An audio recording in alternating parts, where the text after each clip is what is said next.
Welcome to another episode of the Japa Travel audio kitchen, where we keep you informed on how to migrate abroad. In this episode, you'll be listening to a Nigerian student who tells us how he moved abroad. He tells us about having a career objective and finding a purpose before moving abroad. As always, remember that sharing is caring. First degree education in Benue. My high school was completed in St. Francis, and then university at the Benue State University.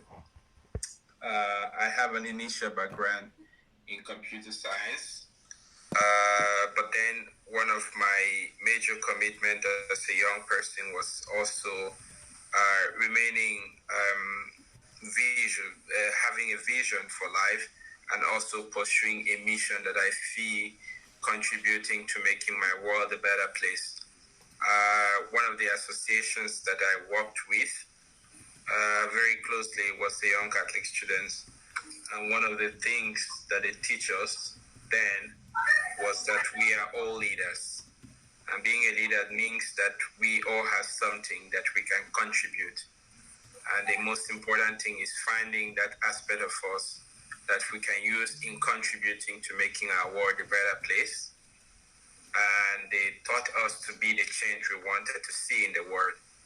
So therefore, if I want to see a better human relations, if I want to see a better society, it means I need to take an initiative to contribute to that. So that really inspired me to remain engaged and to continue to work with other people to see how can we, either at an individual level or at a group level, contribute to making our world a better place. And that actually was the basis that drove me to continue to engage in many other social initiative associations and projects that are related to community or societal development as a whole. And this has really spiraled up in different ways, in different projects, either in connections to the United Nations or in connections to religious institutions or even non-religious, non-partisan institutions. So, basically this was how I started as a young person, and has continued to remain engaged up to today. And because of this engagement and this desire to continue to work with people to transform society, from my initial degree in computer science, I decided to change a little bit towards the social sciences and to do a master's in international relations and diplomacy.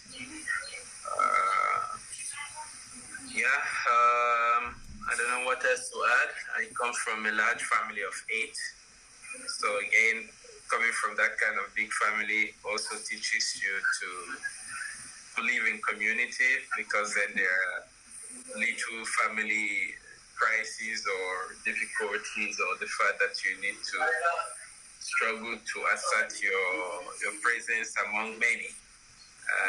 Wanting to win the love and affection of your parents or of other family members, I think somehow teaches you also to learn to adapt in the bigger society. And that has helped me really in all my intercultural engagement to find it easy to interrelate with people, be whatever background they come from and whatever sector they work in. Voila. This is a bit about me, maybe a little bit long and not very specific, but yeah, feel free to ask me if there are specific areas you want me to highlight. Okay, all right. Thank you very much for sharing that. Okay, so I'm curious. Before you traveled abroad, could you please name a few of the organizations or the community building projects that you were involved with? The first and most driving one is the Young Catholic Students that I mentioned to you. Yeah. Which is actually the first organization that really inspired me, because I don't know if I mentioned at the beginning, but I used to be someone that is very shy. and not able to communicate outside my bubble. So it has to be within my comfort zone. But within this organization, I started learning to lead. They told me, if you are in these organizations, you will need to be a leader. You are a leader and you need to learn to lead. So they started giving me responsibility even right from JSS1. So, and that actually, I started seeing that I could go beyond the limit that I have fixed for myself, because it's not really my limit. It's a limit that I've placed on myself, saying that I cannot speak in the crowd. I'm shy of people. So they started giving me that motivation that you could do it. And really, I saw that when I started doing it, the capacity were coming naturally. Like, I wasn't really shy, but I told myself that no, I am shy. But then when those opportunities started creating themselves, and they started inspiring me to say, you could do it, I thought that I actually could do it. And that kept inspiring me to add much more in this kind of engagement space. In addition to that, I worked in a lot of Christians milieu, like working with the youth wing of the Christian Association of Nigeria. I also was part of the Catholic youth organizations. But then on the social level, I was part of a few clubs, like the press club in school. I was also part of a debate club, which eventually I didn't play a whole lot of part in. But then these were more academically inclined, debate and the press club. And one of the idea was helping to bring news and information to our mates in schools and making it as interesting as possible in an entertaining way, but passing information that are important. So I did this both in my initial school at Government Secondary School and then at St. Francis, where I finished my high school. Within that time too, while I was in high school, I happened to be an editor of a small student magazine called Shalom Magazine, which was publishing in Otupo, where I lived at the time. And until I moved to Makurdi to my university, I was still the editor of the magazine. So I had to come back to Otupo every month to kind of receive the articles and to read through the articles and kind of organize them with the director at the time, which was an Irish reverend sister that we worked with. So all these little assignments were like giving me, capacitating me, but also creating the opportunity to use those capacity that I acquired. Apart from that, also, I got also involved at national level in terms of peace building processes. And this involved true intercultural, interfaith dialogue. And this made me at some point to become like the co-coordinator, so working with another person from another religion of what is called the Nigeria Interreligious Dialogue Council. So this is the council that is created by the federal government. And at that point, they did appointed two of us to be like the youth coordinators. So we were the main focal point for the youth initiative and the youth organizations who were linked to this initiative of the government to promote interreligious dialogue towards peace building in Nigeria.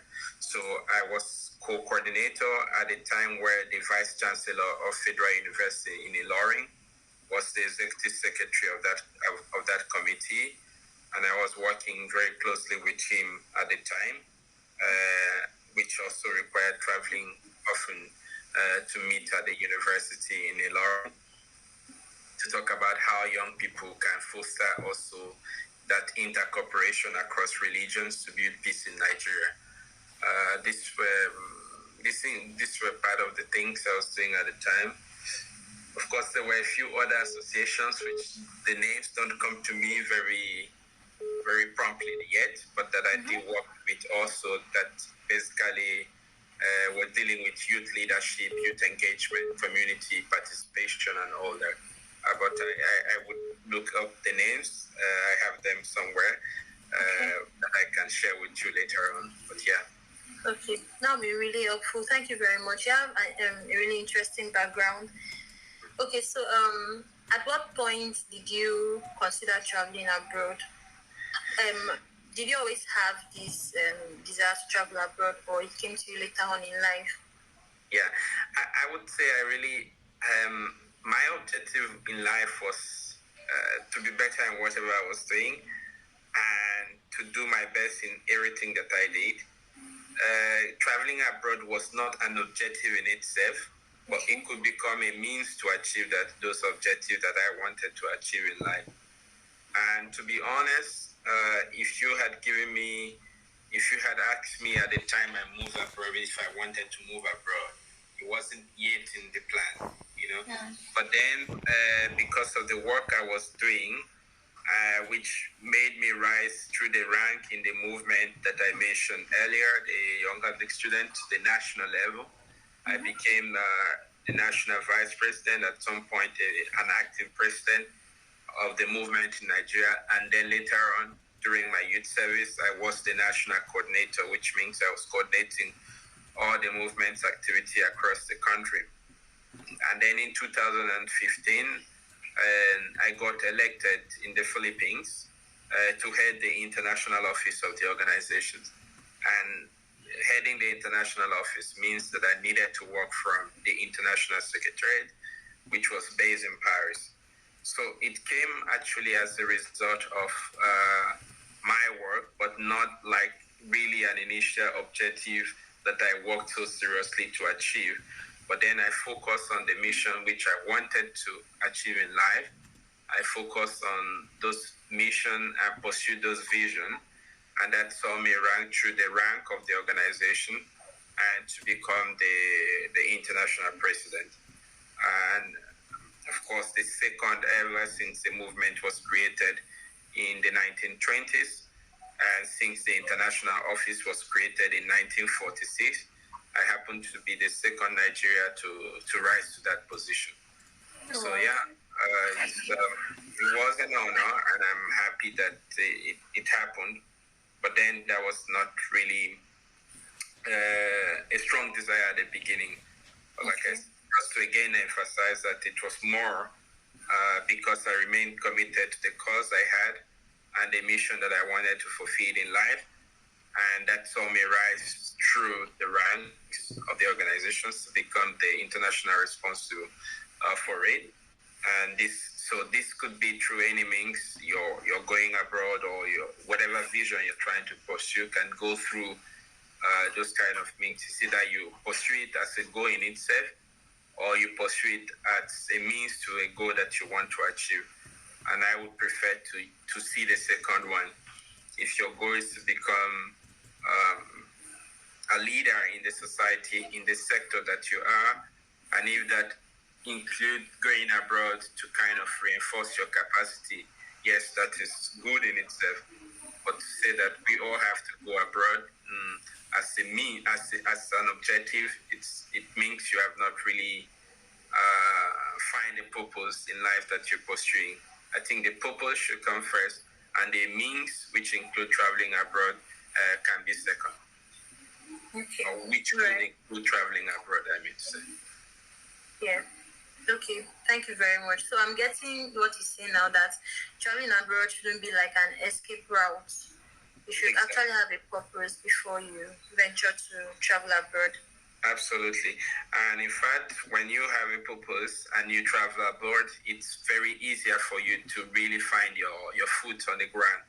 But if you come really without a purpose and you're like, I need to get out of the country, the initial level can really, really be very devastating.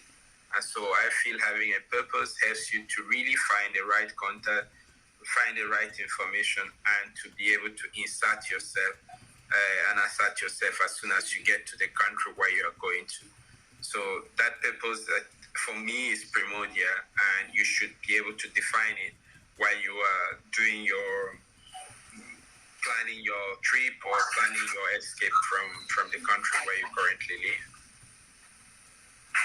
Okay, all right. Thank you very much. That would be really helpful for people who are looking to travel abroad, because I know most Nigerians these days, I think that's where the term jackpot comes from. Everybody wants to escape the reality of being a Nigerian. So I think many Nigerians want to travel abroad as an escape. True. I mean, it's understandable because of the situations that the country currently face, and everybody wants a better life, and I mean, also feel like it's all easy and all bed of roses abroad, and wants to go, which is understandable. But again, it's why do you want to go? With what skills are you living? And what do you want to go to develop? By the time you ask yourself all these questions, that kind of clarify, I need to go because staying here, I'm not able to pursue my dreams the way I want it. But if I move abroad to this country, I have the necessary facilities, the necessary resources to be able to pursue that dream. Then it becomes like you're traveling to pursue a specific dream. But if the dream is simply to leave the hardship that the country imposed and to just go and become rich without really a specific purpose, you might be frustrated because, again, by the time you arrive, you discover that things were not as they look on TV and the cinemas. It's a bit different from what people who come back from abroad kind of show by the show of wealth and all that. They probably have worked so much to save for years to be able to come show you those kind of wealth. So, but then we are not able to tell these stories directly when we go. So people just feel like, oh, yeah, it's all good because you look fresh, you've got money to spend in the 2 weeks that you are. So abroad it is, So, but then if you have this clear objective and able to make the necessary findings that will help you to pursue those objectives, where then, when you travel abroad, it's much easier, it's much target oriented, and at the end, you don't get too frustrated by the things that hits you at the very beginning, and you are able to integrate properly, as the case may be. Yeah, that makes a lot of sense. Thank you very much. You're welcome. Thank you for listening till the end. Let us know if you have any questions. Our contact details are in the description. Remember to share because you care.